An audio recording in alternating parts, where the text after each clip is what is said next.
Hello, it's me again, your favorite YouTuber. I'm not even a YouTuber. Can I call myself that? I'm not, though. I feel like I'll never really, truly be a YouTuber, um, because I'm not just creating content to create content. I feel like the only people who can call themselves YouTubers are people who create content just to create content. Like, you know, what's his name? That famous guy who grew up in Nigeria but somehow has a British accent.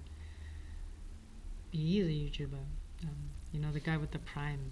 He's definitely a YouTuber because most of his content is just entertainment. Like he's just trying to engage people on YouTube, and he was trying to build on YouTube for a really long time until he started branching out and doing some other business deals or whatever, leveraging his audience to create high products or whatever. But he was mostly a YouTuber. I'm not necessarily a YouTuber because I'm effectively generating traffic on YouTube and funneling that traffic out to get to the places that I want it to go, which is through to my revenue generation generating sources such as basically my service. So I want people to watch my YouTube and to want to work with me or to want to have me do build something for them.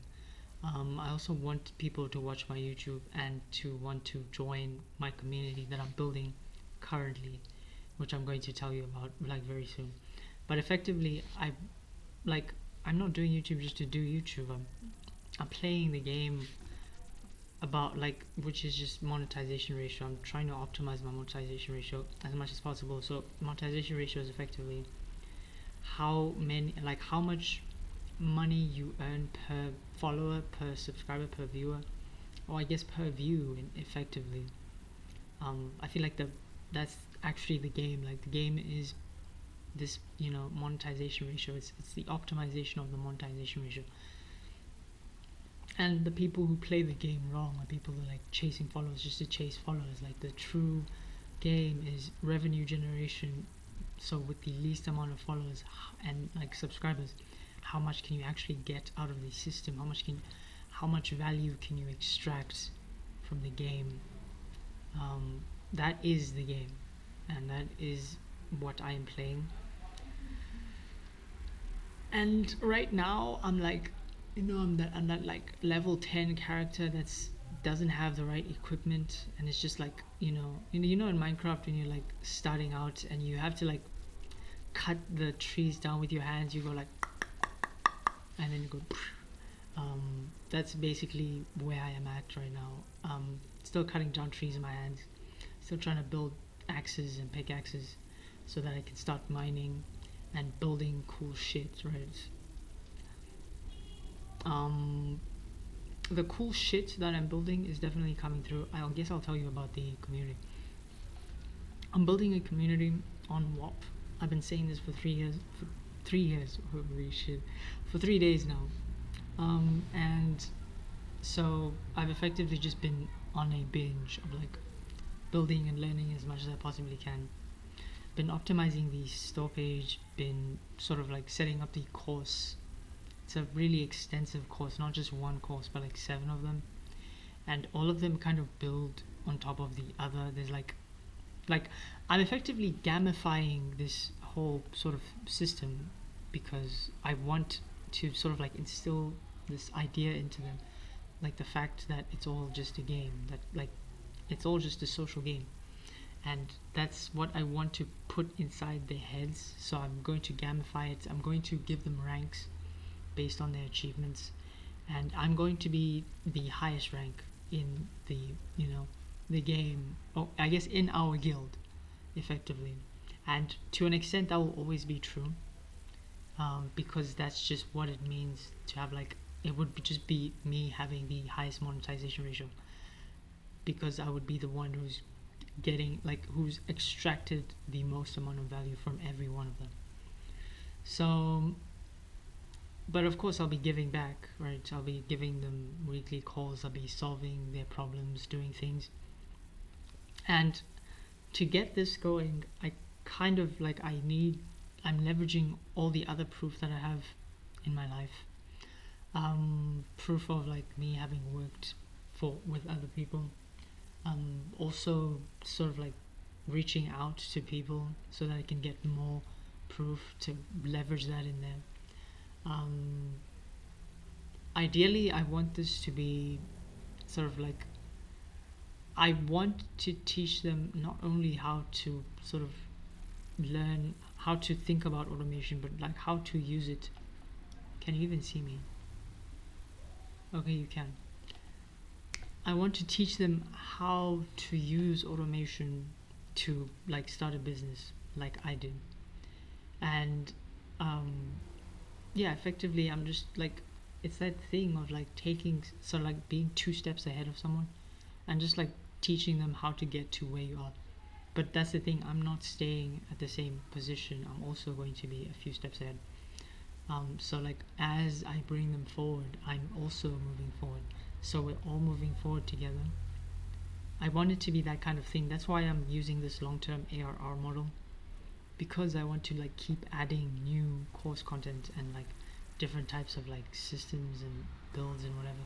I want to build like a whole community, not only of AI automation specialists, but also like a community where, say hypothetically, someone finds a client, like they can sort of use the people in the community as arbitrage. So if I if I have a client that I get and they ask me to build something out, I could just come into the community and say, hey, is there someone who wants to build this for me?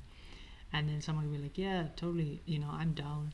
And if I know that person and I know that they have a proven track record and like they won't leave the community, because obviously like they have, you know they've already proven that they want to be a part of something because they paid, and like they've already like gone through the course content and they've been like, I don't want to say indoctrinated, but they've been like implanted with the ideas of like the game and what it is. I'm going to hand this over to them. I'm going to like give them the project and then they'll do it for me, and then for a portion of the profits, of course. But effectively, I want to use this community as a way to not only build myself up but to leverage my time effectively. um, like that's just thinking ahead for in like 3 to 6 month periods, which is kind of, yeah. I know it's possible to like get the community to that like position where it's just like a bunch of people sort of teaching each other, learning from each other, and like giving each other opportunities, because there's no other community that actually does that. I've seen it before, like everyone is learning but no one is actually teaching and giving like real opportunities. So I want to turn it into something like that where people can like sort of, you know teach each other and sort of like, yeah, basically give each other opportunities. I've said the same thing like 3 times. Oh my god. Okay, this is Naval Ravikant. Very cool guy. I love the things he says and I love the way he says them. One thing he said that really stuck with me, like he just said it like a few seconds ago, was the fact that I think he said the one indicator of like intelligence is the ability to sort of like have whatever you want in life. He said something like that, and that really rung true for me, because it's like how can you call yourself sort of like intelligent if you don't get what you want, like it doesn't really matter what you want in life, because like say hypothetically you just want to just be happy, or you want a wife and kids in the forest, like that's fine. If you can get that, then you've already proven that you can play the game that is life. um, and the nice thing about life is that you can want whatever you want to want, right? No one's going to stop you from living the life you want to live. So um, I mean, the only limitations that exist are the ones you set up on yourself. And like I want I have big goals, and I want, things I want to achieve. I want to achieve those big goals, and I want to achieve the sort of like the personality that is capable of sort of achieving those big goals. So basically, if I managed to achieve my big goals, then I would have proved that I was intelligent enough. But it's also kind of like teaching me a different thing. It's like never to look down on people just because of what they want. Like just because what they want is different from what I want. It's such a an interesting thing, man. It's like everyone deserves respect for the directions they've chosen in life. And like the one thing I'll do and I'll keep on doing is telling myself the direction that I want to go and never letting life tell me which direction to go. So I think that's like truly very crucial because it's very easy to like get sidetracked or like to have sort of like the gravity of your situation kind of like weigh you down. But the nice thing about reality is that it's not really that real. Um, I always keep saying this to myself. It's like the only reality that actually exists is the one inside your head, because it's the one that actually defines how you react to your reality, how what you actually perceive to be real, right? What I perceive to be real is the concreteness of the possibility of my success. What I perceive to be real is the sort of like the consistent actions that I keep taking, leading me to the direction that I want to go, that I need to go, that I am going in already. I see myself achieving extremely big things, like so big that I don't know how I'm going to feel when I achieve them. It's that big, and I know it's also real because like these are proven systems. Even if they weren't proven by me, they're proven systems that work for other people, and they can work for me as well. All I have to do is just implement. All I have to do is just build. Like all I have to do is just keep knocking my fist on those trees and create that what is it called again, a work table. It's been such a long time since I've actually played Minecraft, but yeah, I really like games, man. I feel like life is a big game, um, and it's all just about playing the right game in this infinite number of games. But at the same time, what I used to do was like, I guess you could say I disrespected the games that other people were playing. Now what I'm going to try and like ingrain in myself is to respect respect the games that other people are playing, respect that they are different games from mine, and then let them play them. Because that's just what it means to respect someone else's game.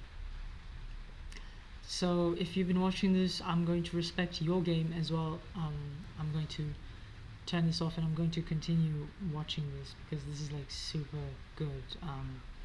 So thank you for watching. This has been me sort of like documenting my journey to 10k and beyond. I hate that, but okay, I'm gonna change that definitely. But that's only after I hit 10k. It's gonna just be bigger and bigger goals, like bigger and bigger hills to climb, because that's just what it means to be human. I will see you next time, which is tomorrow probably. So